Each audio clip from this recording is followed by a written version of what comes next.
तो गाइस देखिए यहाँ पर फिजिक्स के कुछ महत्वपूर्ण टॉपिक है, ठीक है। सामान्य बात है जो सभी को जानना जरूरी है, ठीक है। कहता है किलो के संकेत स्मॉल के होता है, ठीक है। जो किलो होता है उसका संकेत तो स्मॉल के होता है। अगर बड़ा के लिख देते हैं, देखिए अगर बड़ा के लिख देते तो वह देता है केल्विन, तो समझिए अर्थात किलोग्राम के लिए स्मॉल के और जी लिखना सही होगा। इसका अर्थ होगा केजी, ठीक है, यानी कि किलोग्राम, ठीक है। अगर हम बड़का के और जी लिखते हैं तो यह लिखना गलत होता है। इसका अर्थ हो जाता है केल्विन ग्राम, जो कि गलत है। अगला नियम समझिए, कहता है संकेत केल्विन के साथ डिग्री का प्रयोग नहीं होता है, यानी कि केल्विन के साथ डिग्री का प्रयोग नहीं होता है। कह के मतलब 273 डिग्री केल्विन लिखिएगा तो वह गलत हो जाएगा, और 273 केल्विन लिखिएगा तो वह सही होगा, ठीक है। तो कुछ बातें हैं जो समझिए। कहता है एक स्वस्थ मनुष्य यानी कि वयस्क मनुष्य का शरीर का तापमान डिग्री फ़ारेनहाइट में पूछेगा तो 98.6 डिग्री फ़ारेनहाइट होता है, ठीक है। और सेल्सियस में पूछता है तो 37 डिग्री सेल्सियस होता है। इसके बाद केल्विन में 310 केल्विन होता है। फिर आगे देखिए,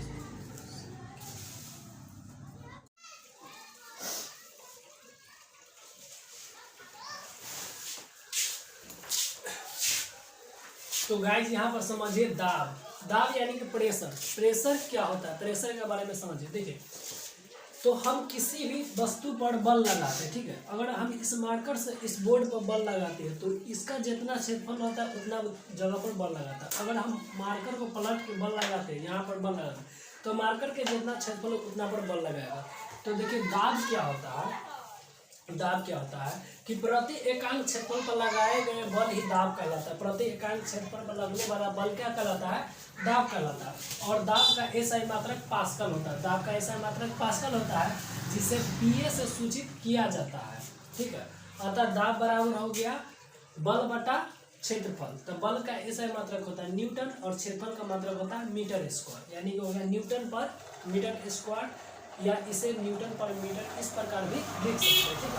और 1 पास्कल बराबर होता है 1 न्यूटन पर मीटर स्क्वायर। अब समझिए वायुमंडलीय दाब। वायुमंडलीय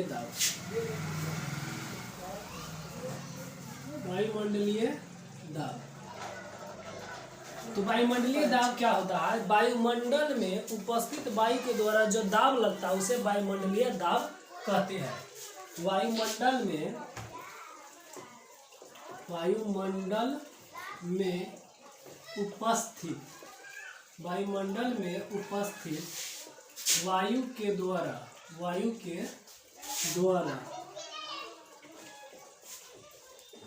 दाब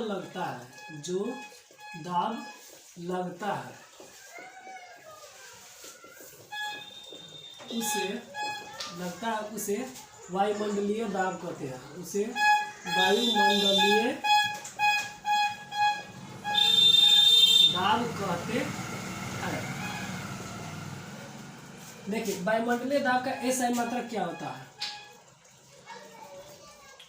वायुमंडलीय दाब का एसआई मात्रक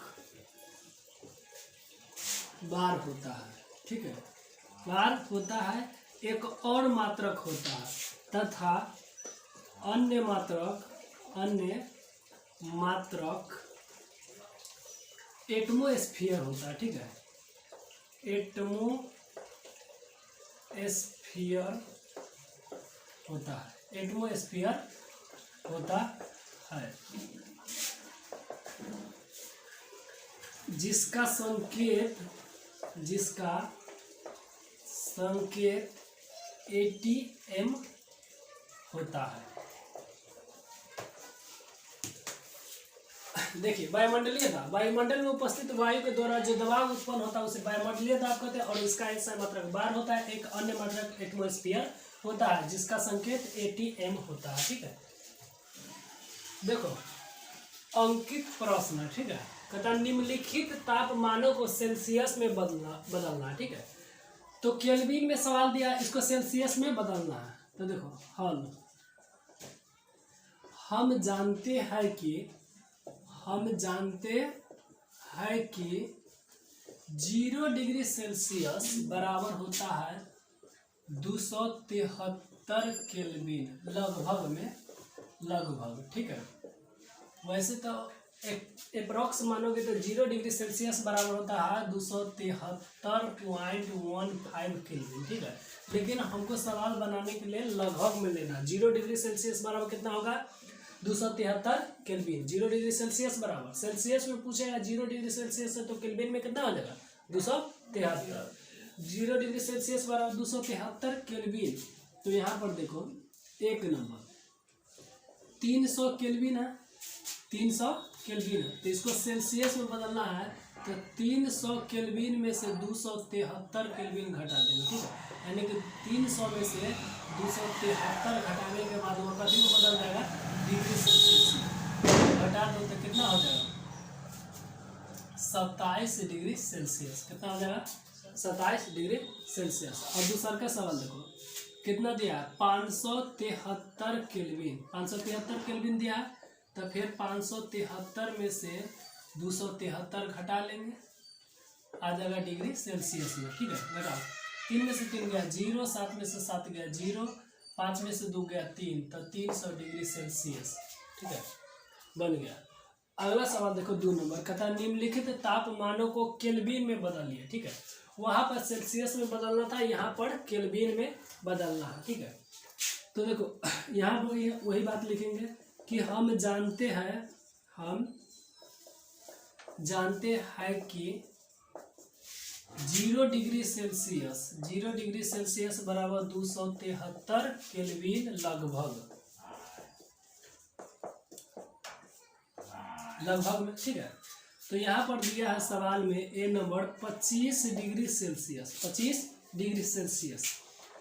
तो देखो 25 डिग्री सेल्सियस तो 273 में 25 जोड़ दो, 273 में 25 जोड़ दो तो ये हो जाएगा कभी में केल्विन में। तो जोड़ो 5 3 8, 7 2 9, इसके बाद कितना है 2, तो कितना हो जाएगा 298 केल्विन। फिर देखो 373 डिग्री सेल्सियस है, बी नंबर कितना दिया है 373 डिग्री सेल्सियस। इसको केल्विन में बदलना है तो 273 जोड़ दो, 273 जोड़ देंगे 373 में, ये हो जाएगा कथी में केल्विन। 3 + 3 6, 7 + 7 14, 3 2 5 1 6, तो कितना हो जाएगा 646 केल्विन।